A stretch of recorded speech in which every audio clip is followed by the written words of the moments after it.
Are you ready to create a life you crave? Let's spin that doom loop of negativity into an upward success cycle and start living lucky. Good morning. I'm Jana. I'm Jason. And we are living lucky. You are too.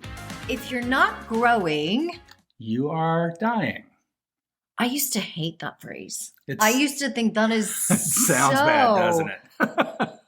Desperate, and it just feels like it's full of despair. It does. Well, to me that's because there's truth to it. There is truth to it, and it's really a hard truth. And a lot of these truisms we don't take time to peel back and look at. Jason and I spent our Saturday up at the farmer's market collecting dream. Which, by the way, before we go any further, I want to thank Erica from the Hive Boutique. Oh, what a great place. Because she actually gave us permission to park our camper out in front of her business while the busy farmer's market in Winter Garden was going on. So Hive Boutique is on the top of my list. They have great shoes, by the way. I love it. And bags. Everything in there was just bright, colorful, bloom, blossom, grow. Now, if you follow us, you know that this is something that we love to do. We take our camper, we have this little mini camper, and we ask people, what's your dream? And then we put it on a sticker with their name and we put it on the camper, on the side of the camper. We have like over 3,000 dreams on our camper.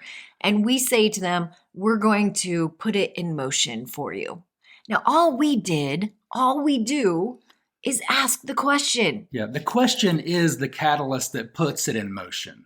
Now, what's so crazy is people email us and they message us, they get back to us sometimes months later, sometimes a year later, and sometimes they haven't even gotten back to us yet. So the latency period can be, it varies. It varies. However, people get back to us and they say, you know what, because you asked the question, my dream is coming true. Because you asked the question, I'm going back to school. Because you asked the question, I inquired about buying a house. Because you asked the question, I've started connecting with a relative that I was estranged from. Learning about the stock market and building a wealth fund. Like there's so many different dreams. And because you ask the right questions, people start going in that direction. Yeah, the quality of life is directly related to the quality of questions that you ask. And those questions will inherently, if you're asking, what is your dream? Mm-hmm. Your soul will hear that and start knocking. Mm-hmm. And inevitably, you will find yourself a couple weeks later, or even in the present moment, getting closer or turning towards what your dreams and desires are.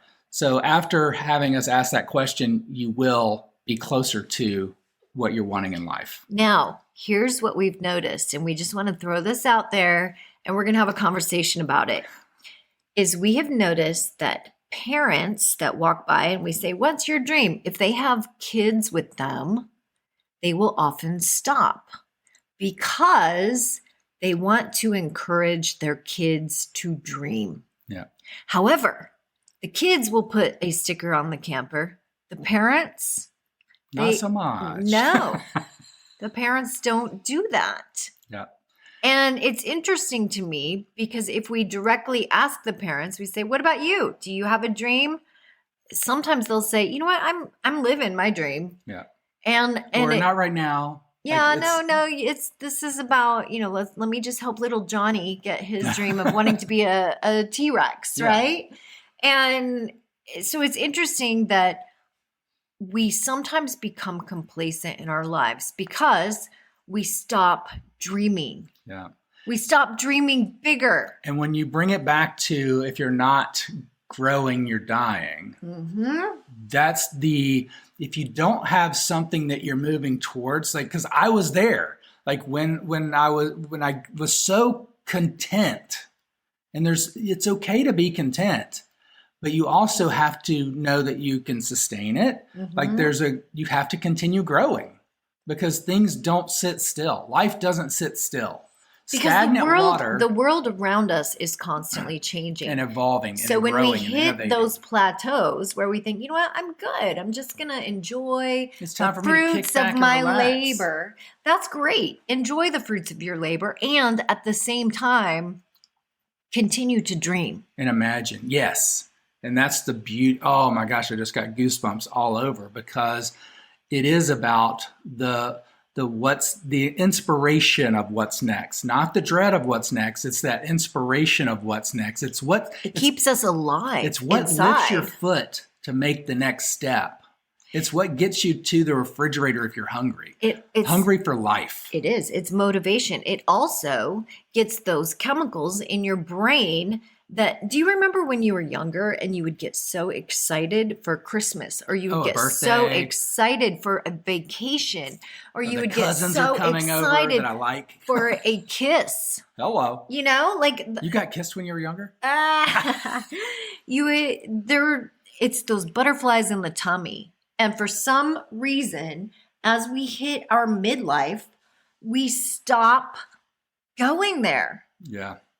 And I think there's a fear. I think the question, what's your dream, scares the shit out of people. I can see it in their faces. And a lot of people don't want to knock on that door of disappointment saying that I haven't achieved my dreams or that it's not possible. Or that I let my dreams go, that it's not possible, that I tried and I gave up. You are so right. The biggest fear I think people have in life is letting ourselves down. Yeah. It's letting ourselves down or letting God down. God put me on this planet to do this, and you know what? I didn't fulfill my mission. Or I haven't been able to live up to so-and-so's expectations. There's so much to unpack. It's not even so-and-so's expectations. It's our own, our soul's expectation. Our own expectations. It's all the expectations all the story that we've been telling ourselves under the blanket. Mm-hmm. And it is so evident when you go out with a camper that has over 3,000 dreams on it and you start asking people, what's your dream? And you even tell them, you know what? People who put their dream on our camper, people who put their dream in writing, people who say their dream aloud to other people have more of an opportunity to fulfill their dreams. It's incredible the results that we've seen through this experiment. It's miraculous. It is. And I'm not saying it got me out of corporate America. We are magical people. No. I'm not saying that our camper has some sort of magic around it. It's the method. I did get it for 3 beans. Jack and the Beanstalk reference. Oh, I sold the cow for the 3 beans and then you know what? I may need to remind myself of that. Jana just looked at me like I had a penis hanging off my forehead. Jason just derailed us.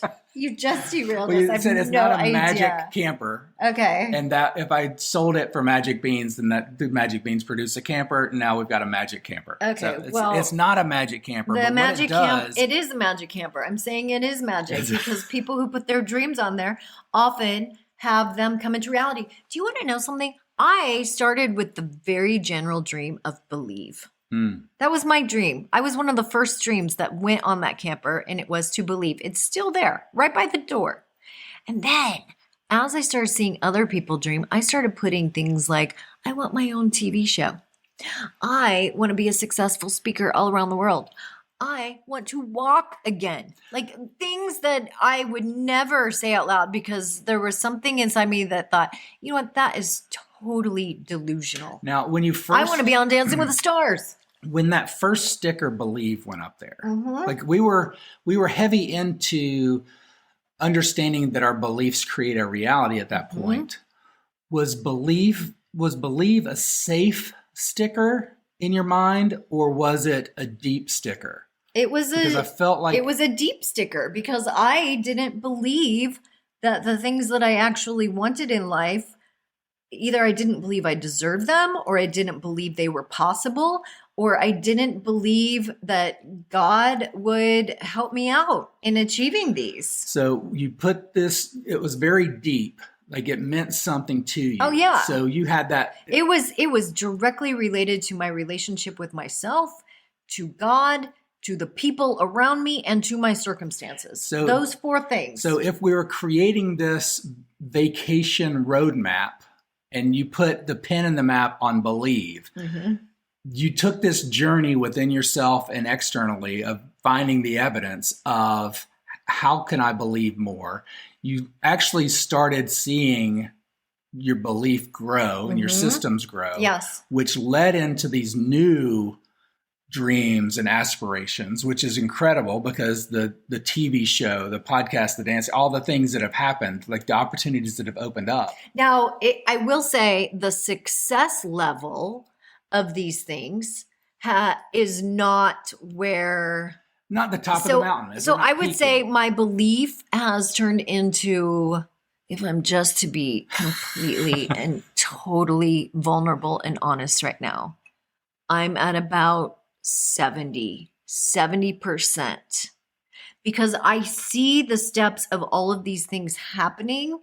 And again, it goes back to my expectations. I need to let go of my expectations, which is our last podcast. In my mind, I'm seeing incredible success in all of these areas and venues and avenues and things that we are throwing out there. Yeah. So I would say... That's the lag time you were talking about earlier. Yes. Yeah. And that's the thing is we need to dream. We need to have these dreams and be careful of who we're allowing to squash those dreams and who we're allowing to influence us. Yeah, I think though, the point of this podcast is the fear. Yeah. The fear around it. And I found it so intriguing that parents would often encourage their kids to dream. So many times I think parents put their kids... Do as I say, not as I do. Yes. However, when we would turn to the parents and say, what about you? Do you have a dream? What they don't realize is they're setting an example to their kids right there in that moment. You're not allowed to have dreams anymore. Yeah. That's exactly what they're doing. It's hard. And we all do it. Well, that's the thing. It's hard to see the label when you're in the box. It's hard. And parents are doing the best they can. Right? I know. But we learn these things from our parents. It's very interesting how we say, and it goes back to, do as I say, not as I do. And we see the things our own parents do. And then we start seeing how we land in those same patterns. And once you reach like 30, you have maybe tried to go toward a dream and you've had some sort of rejection. You've had some sort of disappointment. You've been discouraged in some way. And that keeps us small. Yeah. Or we had diverted early in life because someone laughed at us, because someone made us feel less than and feel like you can never do that because of who you are and what you're capable of. And so we said, I'm going to take my climbing gear, my ladder, and move it from this mountain to a different mountain because you've made me feel like I'm not capable of the mountain I wanted to climb. I'm going to just climb this little tiny mountain over here. And then I get to the top of that mountain and I'm like, this isn't the mountain. This wasn't my mountain. There was a little girl yesterday that said her dream was to be a unicorn. And I was very conscious with how I reacted to that. I went into this, yes. In fact, I believe that I'm a unicorn. I believe it's there. And I sometimes feel the horn coming out of my forehead. Magical. Yes. That you can soar and fly. And it's exactly what you just said. We need to be very aware not to laugh or poo-poo. Yeah, allow these dreams to come out because that dream will morph. That dream will grow into things. We have this awareness of the things that light us up and make us feel inspired and growth-oriented. And we also need to gently push and encourage the parents, the people in their 30s, 40s, 50s to keep dreaming. Because it's never too late. And when people say, I'm good, I'm living my dream. I'm living my best life. That's great. That's great. We want you to live your best life and keep dreaming. Because Jason and I found that, we both had the dream of growing up, going to college, meeting a spouse, getting married, living happily ever after. And when you just live in that happily ever after, your soul starts dying. Yeah. Well, and people don't tell you You what start dying. happily ever after looks like or how to create it. Because you don't go to that next step. Oh, there's so much here. But just ask yourself, what's your dream? What's my dream? And realize, what are the feelings that are coming up around it? Because what we noticed yesterday was there's a lot of fear, doubt, and not even wanting to acknowledge. Just we got the hand. Avoidance. We got the hand. I don't have time for dreams. I don't have time for you. If you don't have time for dreams now, I'm busy being busy. You won't have time for them in retirement, because dreams don't happen in retirement. You know what? Okay, that's one last thing. If you're busy being busy and you don't even have time to talk about your dreams, what are you doing to your soul? How are you treating your soul? No wonder people feel uninspired. Yeah. What you'll end unmotivated. Up is you'll be retired and your soul will just be so tired it says, I'm not doing it anymore. Thanks for joining us today. Love you guys. Keep living lucky. We'll see you next week. Bye-bye. If the idea of living lucky appeals to you, visit us at startlivinglucky.com.